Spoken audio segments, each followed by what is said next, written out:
안녕하세요. 커피앤톡입니다. 오늘도 와주셔서 감사드리고요. 바로 사연 읽어보겠습니다. 안녕하세요. 종종 사연을 듣고 있는 60을 바라보고 있는 여자입니다. 무르익어가는 가을날에 잡상에 젖다 보니 문득 언제 제가 이렇게 나이를 먹었나 하는 생각이 들더군요. 젊음이 영원할 거라고 생각하면서 지내던 시절도 있었는데 서글픈 마음이 들었답니다. 그래도 나이를 먹어가면서 좋은 점도 있는 것 같아요. 어려서는 작은 일에 전전긍긍하면서 마음 쓰는 일들이 많았지만 그래도 나이를 먹으니 많은 일들에 초연한 자세가 되는 듯해요. 애를 써서 될 일이 있는가 하면 제 아무리 발버둥을 쳐도 할 수 없는 일들도 있다는 것을 알아서 그런 게 아닐까 합니다. 이렇게 초연하기까지 살면서 산전수전 참 많은 일을 겪었어요. 그럴 수밖에 없었던 게 저는 고아였거든요. 기억도 나지 않을 만큼 아주 어린 시절에 고아원에 들어오게 되면서부터 삶의 고난이 시작되었죠. 고아원에서는 하루하루 전쟁 같은 삶이었어요. 서로 조금 더 먹기 위한 전쟁, 보육 선생님께 혼나지 않기 위해 눈치 보는 전쟁 등 저는 어려서부터 살아남는 방법을 배웠답니다. 배운 게 없고 부모도 없으니 성인이 되어서는 남들이 하지 않는 허드렛 일 같은 것을 하면서 지내야 했어요. 모든 일에 시기가 있듯이 남들처럼 배워야 할 시기에 배우고 싶었지만 고아인 저에게는 사치일뿐이었답니다. 그러다 제 나이 26살에 한 남자를 만나게 되었어요. 그는 제가 식모살이를 하던 때에 알게 되었는데 그 집에 운전기사를 하던 사람이었죠. 성실하고 듬직한 그 남자한테 매료되었어요. 저희는 그만 눈이 맞아버렸죠. 그 사람 또한 저랑 비슷한 구석이 있었는데 일찍이 어머니가 돌아가셔서 홀아버지 아래서 자란 아들이더라고요.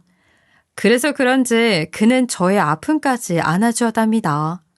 저희는 정말 삽시간에 서로한테 빠지게 되었고 그 이듬해에 결혼을 하게 되었어요. 남편은 결혼 이후 개인 택시를 몰면서 가게를 꾸려나갔어요. 여보, 오늘도 운전 조심히 하고 잘 다녀와. 알았어. 오늘은 일찍 올 거지? 민주 생일이니 같이 저녁 먹어야지. 그럼요. 오늘 여사님한테 일찍 들어가겠다고 미리 말씀드려뒀어요. 남편은 택시를 몰고 저는 여전히 식모살이를 하면서 두 아이를 키워내고 있었답니다. 저희의 삶은 여전히 넉넉하지 못했어요. 가진 게 많지는 않았지만 남편은 제게 가족이라는 울타리를 만들어 주었어요. 제 속으로 낳은 아이에게 엄마로 불리는 삶을 선물해 주었고 부모의 역할이 무엇인지 배웠답니다. 그 안에서 살면서 처음 느껴보는 수많은 것들을 알려줬죠. 저에게는 너무 고맙고 과분한 사람이에요. 그렇게 시간이 흘러 애들도 어느 정도 컸고 이제 우리끼리 종종 여행도 가고 하면서 살면 되겠다 싶었습니다. 그러다 저희 부부의 평화가 깨진 건 한순간이었어요. 제게 하늘이 무너지는 일이 일어나고 말았답니다. 한평생 택시를 몰면서 힘들다는 말을 한 적이 없는 사람인데 갑자기 몸이 너무 힘들다고 하는 거예요. 저 사람도 늙긴 하나보다 하고 대수롭지 않게 여겼는데 병원을 가보니 정밀검진을 권유받았다는 거예요. 뭔가 심상치 않구나 싶었죠. 그리고 큰 병원에 가서는 의사에게 한시라도 빨리 항암 치료를 시작해야 한다는 말을 듣게 되었어요. 남편은 췌장암 말기였던 것입니다. 어쩜 이렇게 소리 소문도 없이 암이라는 녀석이 우리의 삶을 덮칠 수 있는 건지 인생이 허망하게 느껴졌어요. 평소 술, 담배도 안 하고 건강 하나는 말할 것도 없던 사람이었는데 왜 하필 내 남편에게 그런 병이 온 건지 하늘이 원망스러웠어요. 남편은 암 소식을 듣더니 자신의 고향에 내려가고 싶다더군요. 나 같은 촌놈이 이런 큰 도시에서 살아서 아픈 건 아닌가 싶네.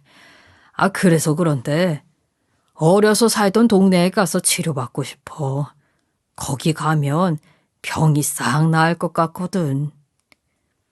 당신이 그걸 원하면 그렇게 해요. 거기도 병원은 있으니까요. 남편이 원하는 대로 그의 고향에 가서 치료를 시작했어요. 남편은 아마 그때부터 알고 있었을 거예요. 본인한테 큰 가망이 없다는 것을요. 그래서 아마 본인의 고향에서 생을 마감하고 싶은 마음에 내려가자고 했던 것 같아요. 저는 곧장 일을 그만두고 둘이서 지방에 내려가 항암 치료를 시작했어요.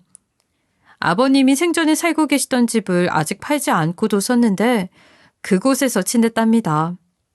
남편은 어린 시절 자기가 오래 살았던 집에 와서 그런지 마음만은 너무 편해하더라고요. 금방 쾌차하고 일어날 것만 같았죠. 초반에 치료가 효과를 보고 있어서 금방 일어나겠다 싶었어요. 하지만 2년을 채 넘기지 못하고 먼 길을 떠나게 되었답니다. 그때 제 나이가 50도 되지 않았었는데 이리 빨리 혼자가 될 줄을 누가 알았겠어요. 인생이 허망하고 부질없게 느껴졌어요. 홀로 세상에 버려졌던 저에게 든든한 소나무 같은 사람이었는데 그가 떠나니 인생에 남는 게 없는 것처럼 느껴졌죠. 남편이 떠난 이후 저는 남편과 함께 살던 그 집에 오랜 시간 머물면서 혼자 지내고 있었어요. 아이들은 다 커서 각자 먹고 살 길을 찾았으니 저 혼자 마음을 정리할 시간이 필요했거든요. 그래도 가족 좋다는 것이 뭐겠어요. 우리 아들이랑 딸이 엄마 걱정을 한없이 많이 해주는 덕에 저는 다시 원래의 삶을 되찾을 수 있었답니다. 그렇게 또다시 시간이 흘러서 딸아이는 먼저 결혼을 했는데 아들 녀석은 결혼 생각이 통 없어 보이는 겁니다. 그런데 아들이 어느 날인가 결혼할 사람을 데려온다는 거예요. 엄마, 다음 달에 하루 날 잡고 결혼할 사람 데려오려고 하는데 엄마 언제가 시간 괜찮으세요? 아니, 너 여자가 있었니? 그런데 엄마한테 그동안 왜 말을 하지 않았어? 아이, 어차피 되되면 다 아시게 될 텐데 굳이 얘기할 필요가 있을까 싶었어요. 저는 며느리 될 아이를 만나보고 싶은 마음에 최대한 빨리 날을 잡아서 만나자고 했답니다. 그렇게 아들과 예비 며느리를 그 주 주말에 만나게 되었어요. 처음 뵙겠습니다. 장경은이라고 합니다. 아이고, 그래요. 어려운 발걸음 하느라 고생이 많았어요. 엄마, 이 사람 무슨 일 하는 사람인 것 같아? 아들은 대뜸 저에게 자기 여자친구가 뭘 하는 사람 같냐고 물어보는 겁니다. 저는 의아한 생각으로 대답을 해주었어요. 아이, 글쎄다. 참하고 차분한 걸 보아하니 은행 직원이신가? 아니면 아이들 가르치는 일을 하시는 것 같기도 하고. 엄마, 이 사람 의사야, 의사. 오거리 쪽에 피부과 엄청 큰 거 있는 거 알고 있지? 거기서 베이 닥터로 근무하고 있어. 어때? 의사라는 말에 정말 놀랐어요. 네 녀석이 그래도 능력이 있는 줄은 알고 있었지만 이렇게 의사를 만나고 있을 거라고는 생각지도 못했거든요. 아들 또한 나름대로 IT 기업에서 일을 하고 있었는데 그래도 의사는 언감생신이었죠. 아이, 정말 의사 선생님이에요?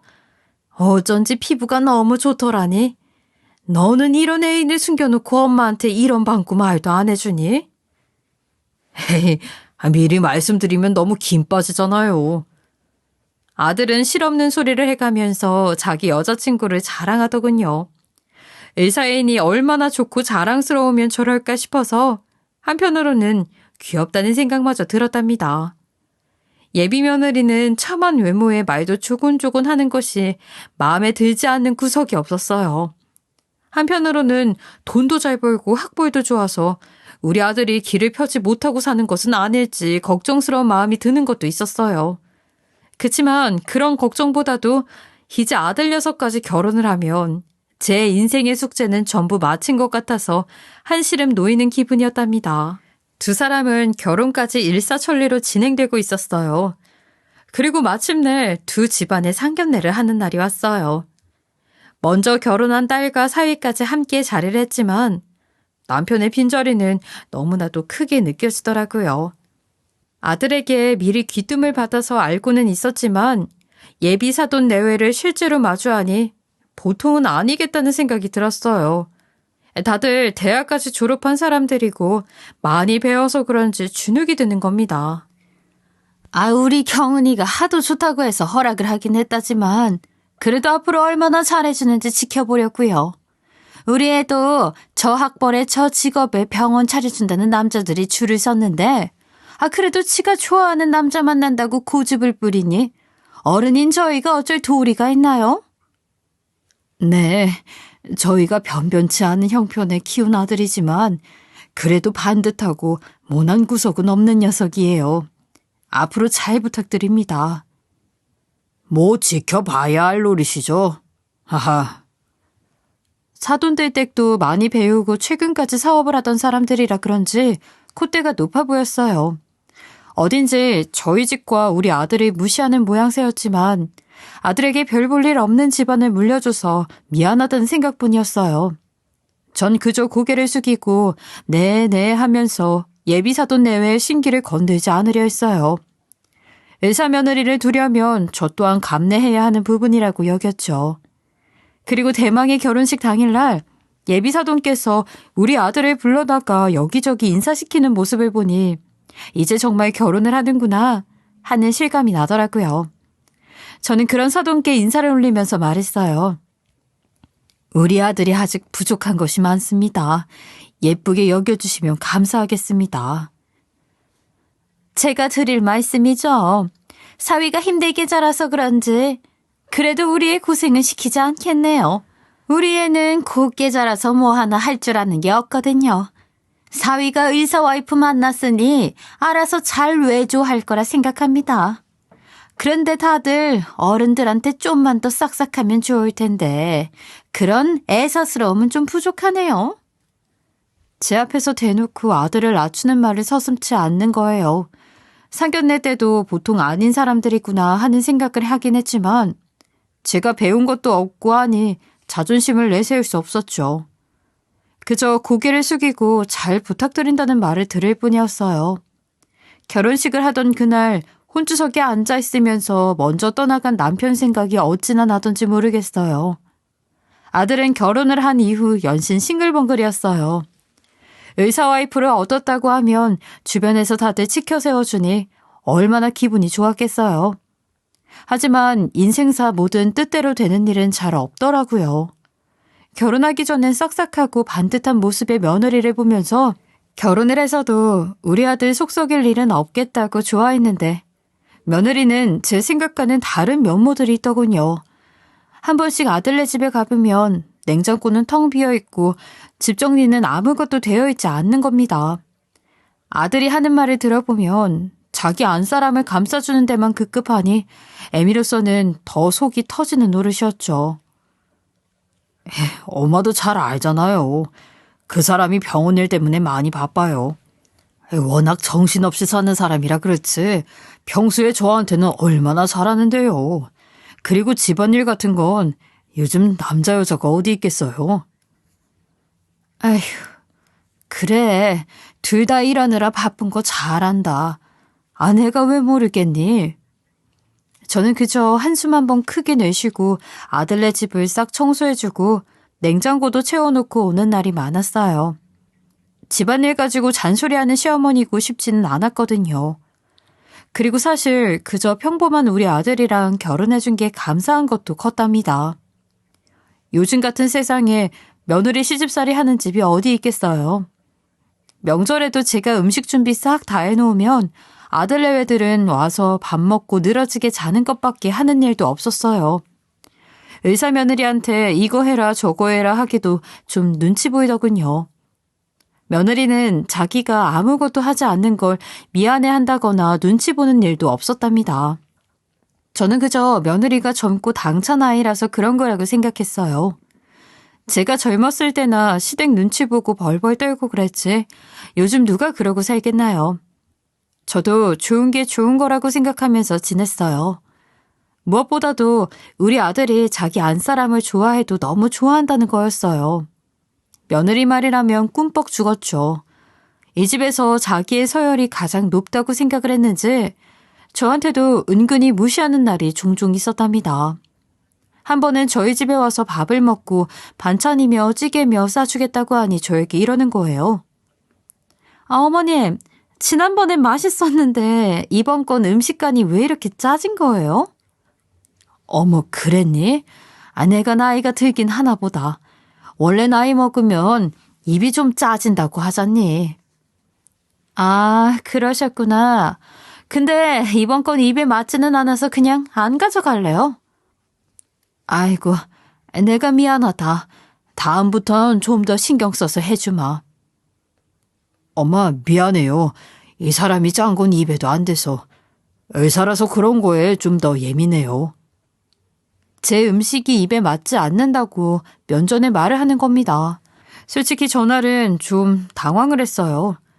그 즈음에 아들한테서 며느리가 내내 일 때문에 많이 바빴다고 전해 들었던지라 괜히 한 소리 하려는 마음을 억눌렀어요. 워낙 솔직하고 내숭 없는 성격이어서 그런 거겠거니 생각했죠.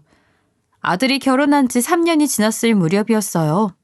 저는 그동안 며느리에게 한 번도 큰 소리를 내본 적이 없었답니다. 그러다 집이 떠나가도록 며느리에게 화를 내게 되는 사건이 있었어요. 지금 그때를 생각해도 정말 피가 거꾸로 솟는 기분이네요. 그날은 제가 감기 몸살이 나서 하루 종일 힘들어하던 날이었어요. 아들이 제 걱정이 되었던 건지 저희 집에 죽을 싸들고 온 겁니다. 너도 바쁜데 뭘 이런 걸 챙겨오니?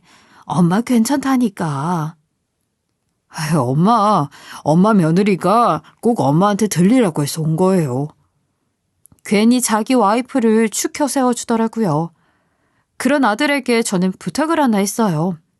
거실 형광등이 깜빡거리고 있었는데 집에 남자가 없으니 혼자 할 수가 없어서 한 3일 내내 거실 불을 못 켜고 지냈었거든요. 그나저나 온 김에 저기 형광등 좀 갈아주고 갈래? 저건 엄마가 혼자서 못하겠더라. 엄마, 진작 말씀하지 그랬어요.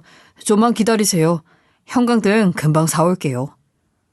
형광등을 사서 돌아온 아들이 의자를 밟고 올라가서 등을 갈아주고 있었어요.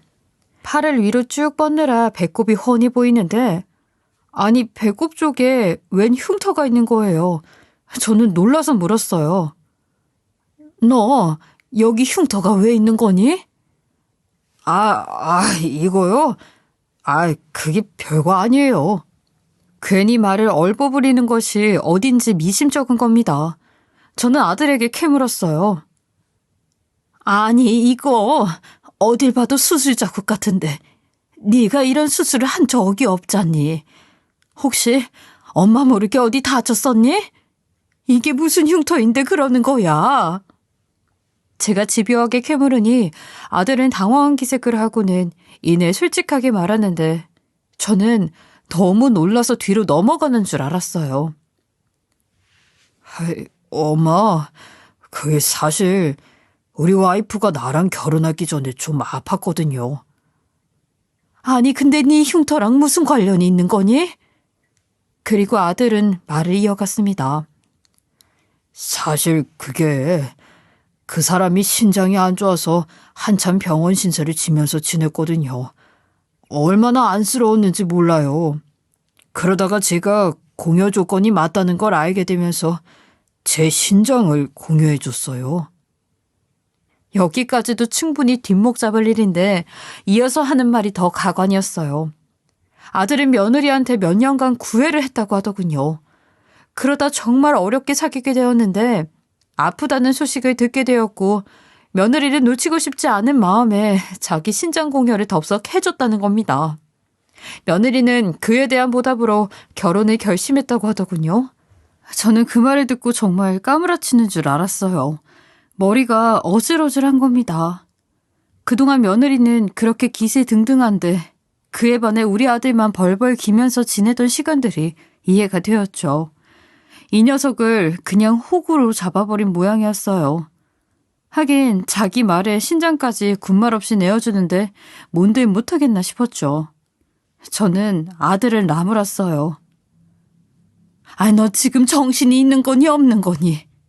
그냥 그거 하나 떼어준 게 아니라 너를 그냥 호구로 잡아버린 거잖니. 그런 사람이랑 결혼까지 해야만 했어? 엄마, 나도 알아요. 근데 내가 어디서 그런 사람을 만날 수 있겠어요. 그리고 무엇보다 나 진짜 우리 와이프 많이 사랑한단 말이에요. 그 사람도 저를 사랑하고요. 저는 제 선택에 후회 없어요. 아들의 말에 정말 뚜껑이 열려버리더라고요. 속에서 열불천불이 나고 마음이 진정되지 않는 겁니다. 저는 그래서 며느리가 일하는 병원으로 찾아갔어요. 근처 커피숍에서 며느리에게 전화를 걸어서 말했죠. 아가, 너 나랑 잠깐 얘기 좀 하자. 일하는 것보다 지금 중요한 일이니까 잠깐 나와봐라. 며느리는 놀란 눈을 하고 제가 기다리던 커피숍으로 들어왔어요. 어머님, 무슨 일이신데 이 시간에 병원까지 찾아오신 거예요? 예, 너 우리 아들이 신장 이식해줬다면서. 그래서 결혼해준 거라고 하던데 어찌 된 건지 네 입으로 한번 들어보자. 그게 어머니 알고 계신 게 다 맞아요. 근데 그이가 먼저 저한테 자기 신장을 내어준다고 하더라고요. 저도 공유받는 게 한시가 급한데 거절할 이유가 있었을까요? 그리고 어차피 우린 결혼을 약속하고 있었다고요. 그래도 그렇지. 너 솔직히 신장 받고 결혼을 해준 거잖아.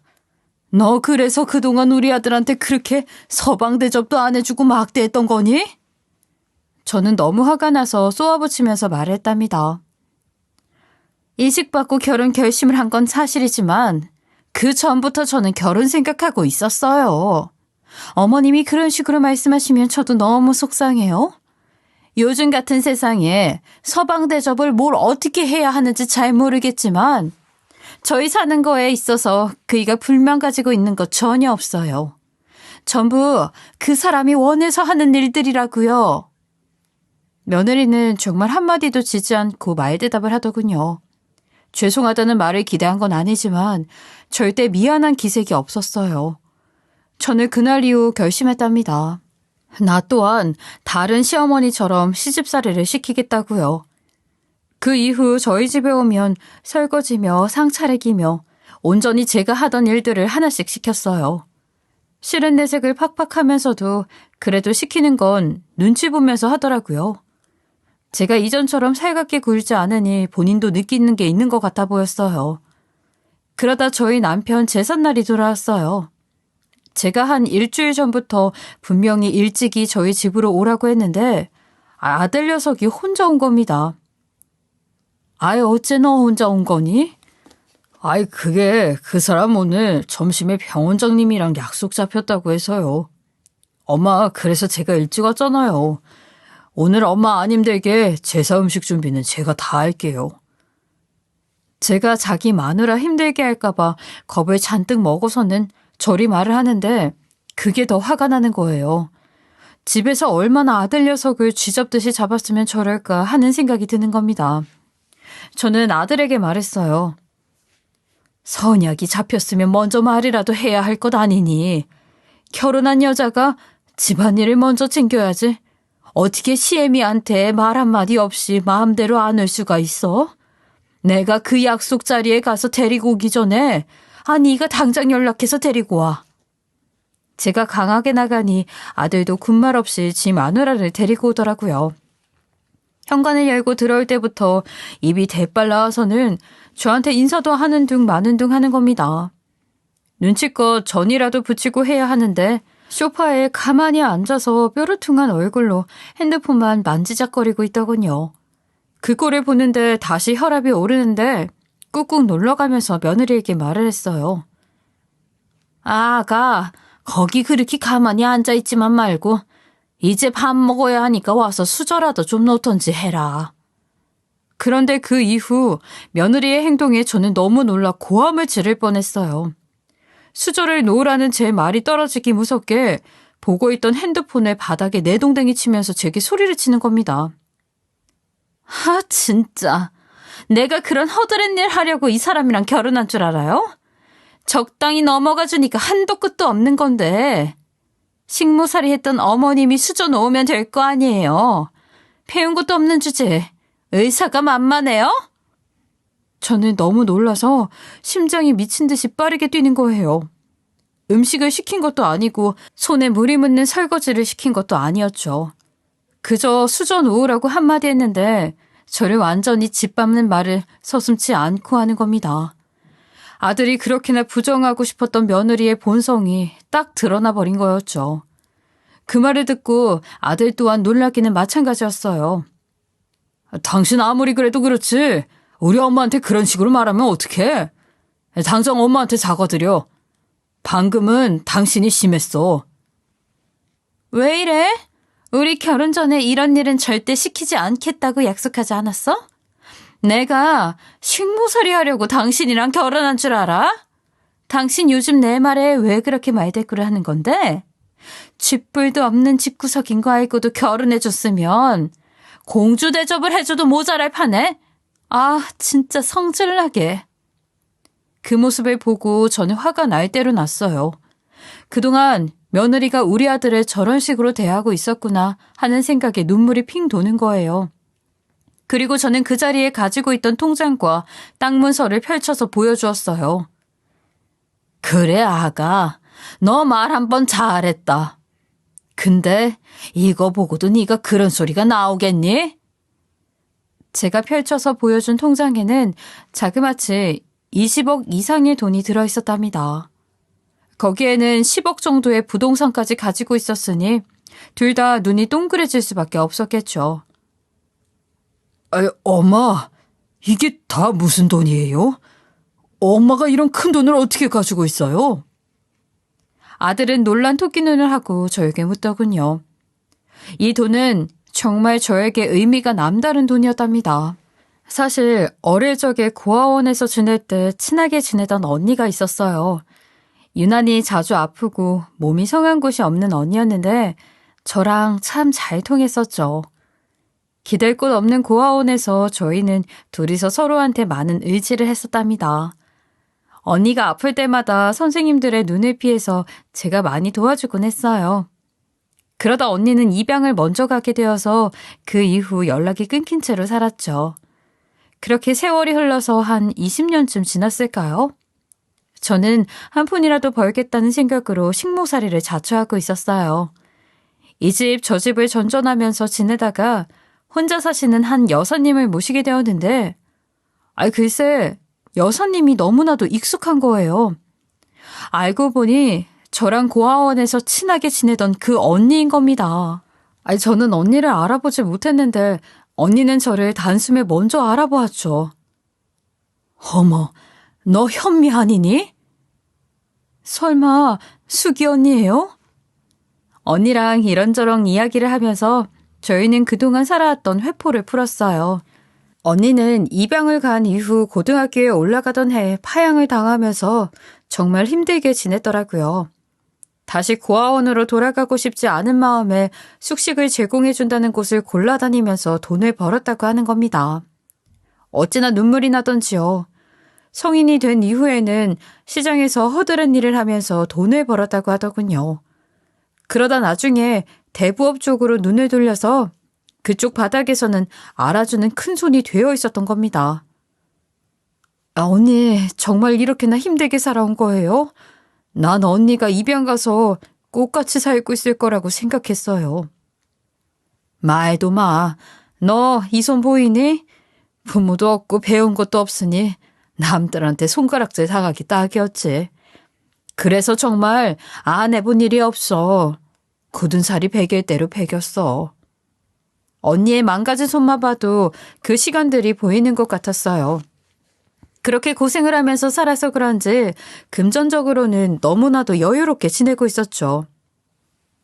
일하는데 정신이 팔려서 지내다 보니 아직까지 결혼도 못하고 이렇게 산다 내가. 지 꼴 보면 알겠지만 아내가 살림 쪽은 완전히 젬병이야. 그래서 사람을 구한 건데 어떻게 여기서 너를 딱 만나니? 우리도 인연은 인연인가 보다. 언니 떠나고 제가 얼마나 많이 울면서 지냈는지 몰라요. 언니 말처럼 이렇게 만난 것도 참 인연이니 제가 앞으로 여사님이라고 부르면서 모실게요. 여사님? 그래, 너 편할 대로 하렴. 그 이후 저는 언니를 여사님이라고 부르면서 정말 성심성의껏 수발을 들었어요. 그리고 여사님이 진심으로 더 잘 되길 바라는 마음이었죠. 그 무렵 우리 첫째는 막 유치원을 다니고 둘째는 기어 다닐 때였는데 우리 애들 간식값이라고 하면서 큰돈을 턱턱 내주셨어요. 삶에 너무 큰 보탬이었죠. 여사님이랑 한평생 함께하고 싶은 마음이었지만 애들 아빠가 갑자기 아프게 되는 바람에 지방으로 내려가게 되었고 병간호를 해야 하는 저는 더 이상 일을 할 수가 없었어요. 제가 그만둘 때도 제 사정을 알고 있던 여사님은 병원비에 보태라면서 제 평생 만져보지 못한 큰 돈을 주셨었죠. 아이, 여사님, 제가 이렇게 큰 돈을 어떻게 받아요? 내가 자식이 있기를 하니 남편이 있기를 하니 네 사정 모르는 것도 아니고 어떻게 입을 쓱 닫겠어. 괜찮으니까 잘 넣어도. 네가 내 옆에서 많이 도와줘서 그런지 나도 이전보다 사업이 잘 됐어. 너한테 고마운 게 많아. 그 말 한마디에 얼마나 감사하던지요. 덕분에 남편이 숨을 거두는 날까지 배굶지 않고 지낼 수 있었답니다. 제게는 그렇게 은인 같은 분이셨어요. 남편이 떠나고 5년이 지났을 때였어요. 문득 여사님께 전화가 온 겁니다. 어머 여사님, 제가 연락 한번 드린다는 게 시간이 이렇게 지났네요. 잘 지내셨죠? 그럼 당연하지. 한번 보고 싶은데 나 있는 곳으로 올래? 저는 오랜만에 회포나 실컷 풀어야겠다는 생각으로 여사님의 집으로 갔어요. 오랜만에 예전 일터에 오니 모든 게 익숙하고 마치 엊그제까지 일을 하던 것 같은 기분이었죠. 그런데 여사님의 안색이 한눈에 봐도 너무 좋지 않는 겁니다. 아, 여사님, 그런데 안색이 너무 안 좋으세요. 그리고 이어지는 말에 저는 가슴이 철렁하고 내려앉았어요. 여사님은 지금 폐암 말기라더군요. 병원에 갔을 때는 이미 4기를 넘어선 상태였고 지푸라기라도 잡는 심정으로 치료를 했지만 차도가 없었다는 말을 하는 겁니다. 결국 병원에서도 시한부 선고를 할 수밖에 없었고 여사님은 마음의 준비를 하면서 지내다 제 생각이 났다는 거예요. 왜 우리 고아원에 있을 때 내가 툭하면 자주 아팠잖아. 내가 하도 아프니까 선생님들이 나중에는 막 혼내켰던 거 기억하지? 그래서 네가 나를 언니 마냥 챙겨줬잖아. 제가 그걸 어떻게 잊겠어요. 당연히 기억해요. 병원에서 시한부 선고를 받는데 너한테 보살핌 받던 시간들이 생각나더라고. 너도 알다시피 내가 가족이고 뭐고 아무것도 없잖아. 얼마 안 남은 내 인생에서 네가 그때처럼 나 좀 보살펴주면 안 될까? 나한테 가족이 너뿐이라. 여사님의 그 말에 애써 삼켜왔던 눈물을 결국엔 터뜨리고 말았어요. 그 길로 저는 다시 여사님 댁으로 들어와서 병수발을 들었답니다. 눈을 감기 직전까지 고통으로 너무너무 힘들어하셨어요. 나중엔 사리분별을 하지 못해서 침대에 실내를 하는 날도 많았는데 군말 없이 치워드렸었죠. 제가 할 수 있는 게 있다는 것에 감사할 따름이었어요. 투병 초기엔 간병인을 썼었는데 그때 한 이틀 하더니 다들 도망가더라고. 너도 참 대단하다. 여사님, 우리가 가족인데 제가 뭘 못하겠어요. 그런 신경 쓰지 마세요. 저한테 창피할 것도 없고요. 그렇게 여사님은 6개월 선고받았던 걸 차마 채우지 못하시고 4개월 만에 유명을 달리하셨답니다. 여사님의 장례까지 살뜰하게 챙겼어요. 쓸쓸하게 태어난 우리네 인생을 가는 길마저 쓸쓸하게 만들고 싶지 않았거든요. 장례가 다 끝난 이후 여사님이 미리 변호사에게 유서와 공증을 써둔 걸 알게 되었어요. 여사님 담당 변호사가 말하길 여사님의 전 재산의 절반은 고아원에서 자라는 아이들을 위해 사회에 환원하셨고 절반은 저에게 남기셨다는 겁니다. 어떤 대가를 바라고 수발을 든 게 아닌지라 어안이 벙벙했죠. 제가 이 돈을 받아도 되는 건가 싶었기도 했고요. 하지만 마지막 떠나는 길에도 저를 가족이라고 생각했던 그 마음까지 어찌 거절할 수 있겠어요. 여사님이자 제 언니 같은 그분은 유언으로 그렇게 말을 하셨대요. 사실 제가 여사님 마지막 가는 몇 개월은 돈을 한 푼도 받지 않고 일을 했었는데 그럼에도 불구하고 본인 옆에 끝까지 있어주는 걸 보고 나머지 재산은 저한테 줘도 괜찮다고요. 그 돈은 이렇게나 저한테 큰 의미가 있는 돈이었답니다. 저의 이런 구구절절한 사연을 이놈들은 알 리가 없었죠. 제 얘기를 들은 두 사람은 얼이 빠진 얼굴을 하고 있더라고요. 나도 살다 니들한테 이런 얘기까지 할 줄은 차마 몰랐다. 그리고 아까 너 나중에 병원 차릴 생각이라고 한 적 있었지? 내가 너 나중에 병원 차릴 때 보태줄 돈까지 계획하고 있었는데 내 아들한테 이런 식으로 했다는 걸 알아버린 이상 이 돈은 절대 못 해주겠다. 엄마, 근데 왜 그동안 저희들한테 이런 일들을 숨겨오신 거예요? 아들인 저한테는 미리 말해주실 수 있는 거잖아요. 아니, 이들 입장에서는 가난한 우리 집에 하늘에서 갑자기 돈이 뚝 하고 떨어졌는데 그걸 가만히 놓겠어? 어디 좋은 거 있으니 투자해보겠다. 뭐 차려보고 싶다. 아주 있는 돈을 못 써서 안달이었겠지. 젊은 놈들이 일은 안 하고 엄마 돈만 호시탐탐 노릴 걸 생각하면 절대 안 되겠다 싶어서 그동안 꽁꽁 숨기고 있던 거야. 이 돈은 나중에 너랑 네 누나 그리고 아가 너까지 힘든 일 있을 때 도와주려고 내가 꼭꼭 숨기고 있던 거라고. 이제 엄마 속을 좀 알겠니, 이 녀석아? 저는 모든 것을 말하고 나니 후련한 기분이었어요. 며느리는 제 통장 속에 돈이 한두 푼이 아닌 걸 확인하더니 이내 꼬리를 팍 내리고 제게 사죄를 하는 겁니다. 어머님, 정말 죄송해요. 저 위해서 그런 생각까지 하고 계신 줄도 모르고. 제가 너무 공부만 하고 살아서 철이 없었어요. 앞으로 이 사람한테도 정말 잘할게요. 어머님, 제가 이렇게 사죄드려요. 정말 죄송합니다. 너 지금 내 앞에서 쇼하니? 시애미가 버젓이 보고 있는 데서 네 남편이 그렇게 쥐잡듯이 잡는 걸 보고도 내가 널 용서할 거라고 생각하는 건 아닐 거라 믿는다. 아, 너도 배울 만큼 배웠잖니? 다 꼴도 보기 싫으니까 당장 이 집에서 나가라. 당장! 저는 너무 열이 받아서 두 사람을 당장에 내쫓아 버렸어요. 그리고 며칠 후 아들에게 전화해서 당장 이혼을 하라고 했답니다.